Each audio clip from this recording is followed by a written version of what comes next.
Anong comment mo doon, Donita, sa sinabi niya? Ikaw. Basta pera-pera labanan. Ang paghirap, nagkipit ngayon, dami bayaran. Ganun. Sit aside mo na yung mga ganyan-ganyan. So, yun ang opinion mo. Ikaw, dito ka, dumagpapapit ka Ano ka kasi dito? Yan. Ako nga itong mabango, ikaw itong mabaho. Ikaw So, ang opinion mo ay?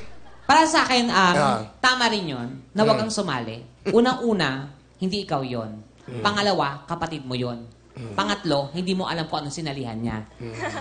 Tama. Oo, hindi rin. Oo. Ano? As long as nag-perform ka naman, nag-ano ka naman, binigay mo naman ang best mo, basta pera-pera labanan. Tekla, magkapatid sila, magkamukha sila. Halimbawa, ito ang nangyari, may kambal ka, kamukha mo din. Tapos, ikaw nagpagkamalang hold-upper, pero siya pala yun. Papayag ka? Okay lang. Kapatid ko naman yun eh. Nasa dugo lang yan. So, yun ang comment niyo sa kanya. Oo, magkaiba. Ako ay wag din. I believe in you. That's good. How about you? Hindi. Pag wala namang magsita, go lang ng go.